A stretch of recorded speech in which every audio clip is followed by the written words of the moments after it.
Let's speak with Brendan Chilton, Labour Councillor and CEO of the Independent Business Network, on this story and a few of the other big ones. Brendan, good afternoon. Good afternoon. Always nice to have you with us. And let's give you a reminder then of who we're talking about. This is the man in action, Boris Johnson. We took back control of our laws. We on this side of the House took back the sovereign right of the British people to determine their own laws and their own future in Parliament. And for that, I say to colleagues on this side of the House, your place in history is secure. And I say to the honourable gentleman, it will never be forgotten that 48 times he tried to overturn the will of the people. There it is, Brendan. There's the man in action. I mean, he was a bit of a force when he was in full swing, but can he return and save the Conservative Party? Well, first of all, one cannot deny that Boris Johnson was a formidable campaigner, a competent performer, and politics is largely performance, and a very strong orator as well. However, I do think Boris Johnson's time has come and gone, and that's largely due to our current Prime Minister, Rishi Sunak, who, of course, your listeners will remember, resigned, triggering the wave of resignations that came thereafter, which brought down Boris Johnson's premiership. It is interesting, though, however, that the Conservatives are using a former Prime Minister to try and win over voters who had previously been Conservative and who are now flirting with reform, and not the current Prime Minister. Of course, Rishi Sunak has never won an internal leadership election within the Conservative Party, and if the polls are to be believed, he's not going to win this election.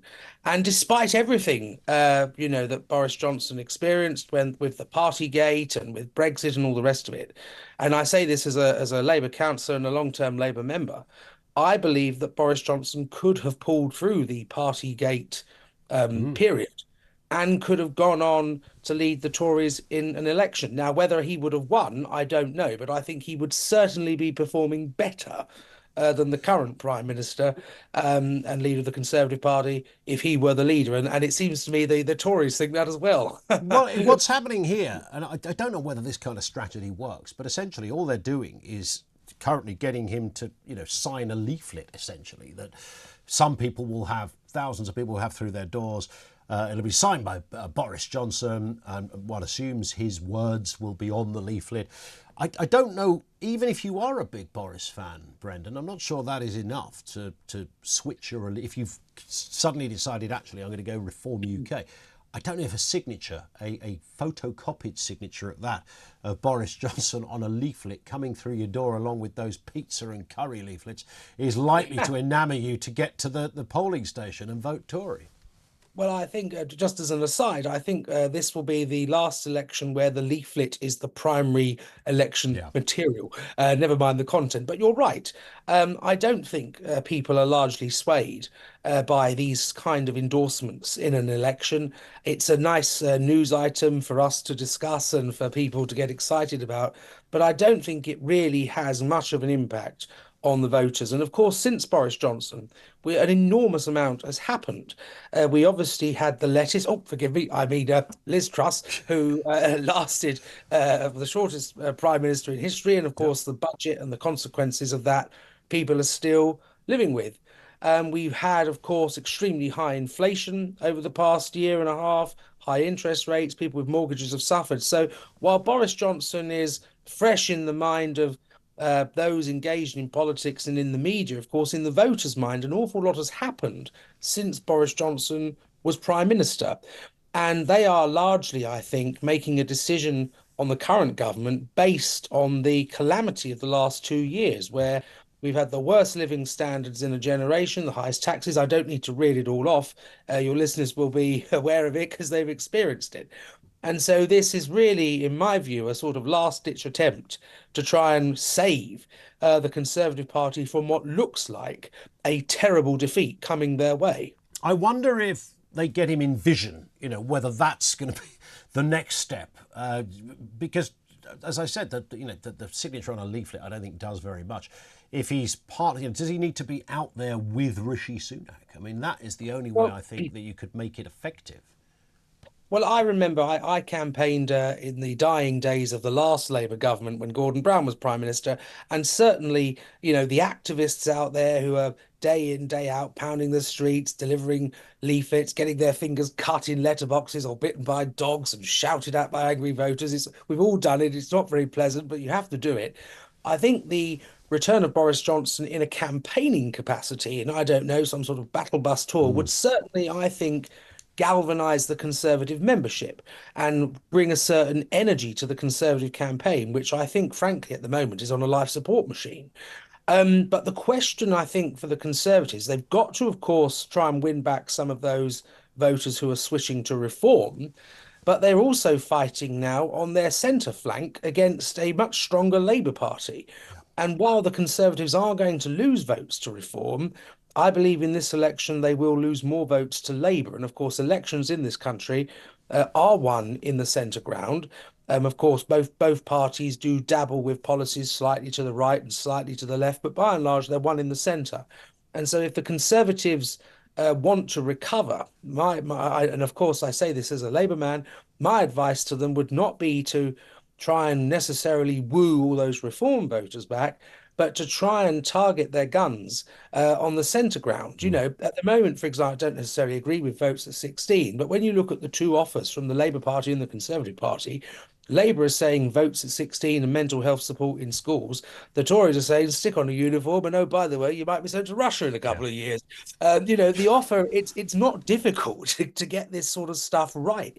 You just need an offer that attracts people, inspires people, and gives them confidence that under your leadership, Labour or Conservative, the country will do better. Yeah. And let's move to one of those issues that is pivotal to that particular subset of the Conservative voter base, those that are flirting with reform. I'm already getting messages from people saying Boris let us down on Brexit, Boris let us down particularly on immigration. And it's that latter issue, isn't it, immigration, where this is the comfort blanket for reform and their support base. They spoke very openly yesterday about stopping the boats and slashing taxes and goodness knows what else. But immigration is absolutely central to what they stand for. Let's just have a listen to the former leader and now president of Reform UK, Richard Tice. This is him speaking about stopping the boats with Mike Graham just last year.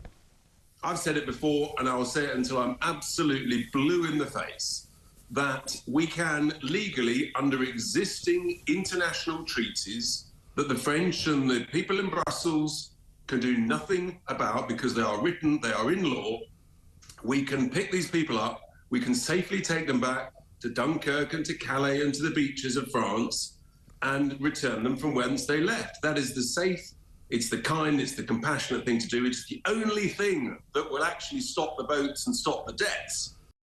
There it is. That's Richard Tice speaking before on Talk Radio. He's going to be back with us, by the way, just after 3 o'clock this afternoon. We're going to debate that issue of can you really, literally send the boats back? Because you might think, Brendan Chilton's still with us, that the Tories, if they thought they could do that, they might have done it. That seems to be the criticism of Reform's position. David Cameron, the former Prime Minister, current Foreign Secretary, made that point. He said, look, sounds like a great idea, but you can't do it. Richard Tice says you can.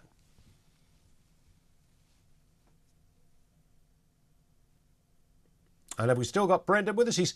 I think Brendan has frozen. I don't mean he's a bit chilly. I think his line just went a little bit AWOL there for a second. Richard Tice will be debating that point a little later on the programme, as I said. Literally sending the boats back, completely doable under international law, Brendan. That's what Mr. Tice says. Others disagree. The point I was making just before we lost you for a second was that you'd think if it was that easy, the Tories might have given it a go. Well, I think, and I've been very critical of the government on this issue. I live in Kent, and so the issue is a very hot topic down here, because obviously Kent being the closest part to Europe, this is where the boats land. Yep. It's been going on for years, and only really during the pandemic, when we had nothing else to talk about rather than being stuck at home, did this topic really come to the fore when Mr. Farage used to go out on his boat and raise it. Now, in terms of whether one can actually turn the boats around in the channel and send them back to France, I think has been proven by the Belgians, because the Belgians do this, and the French do this. The boats are taken back to the coast in Belgium. So it can be done. It's a question of whether there's the leadership to do it. And it's not, of course, just about turning the boats back, because there is a supply chain going right the way across Europe. From when people land in Greece, or are sold tickets on buses to get to Greece in Syria and parts of North Africa. You've got to stop this trade at its source. And that requires collaboration with European governments. To be fair to the Conservatives, they've tried. I think the issue has been there's a lot of bad will between the current government and many European governments. Perhaps a change of government will see a stronger sense of cooperation and working together, and that will work. I do think we need to strengthen our border patrols and border forces. At the moment, I do believe they are overwhelmed with the numbers coming in and under-resourced, just as is many areas of the public service at the moment. In terms of the legalities of how you turn boats back, where you take them to, and at what point you are responsible for them. I'm not an international maritime lawyer, but my understanding is we do have the capacity under certain circumstances to return boats from whence they came. We do also need to have a discussion with the French, because we have invested billions of, well, not billions, but many, many millions of pounds in security fences around Calais and around the port there. We've also invested millions in patrols along the coasts. And so one's got to ask, well, what are the French doing in all of this? Of course, if you're the president of France or the French government, you're more than happy to see these boats sail away from your shores, because you then don't have to deal with them. So there does need to be a dialogue, a bilateral dialogue with the French, to try and bring about a solution to this as well.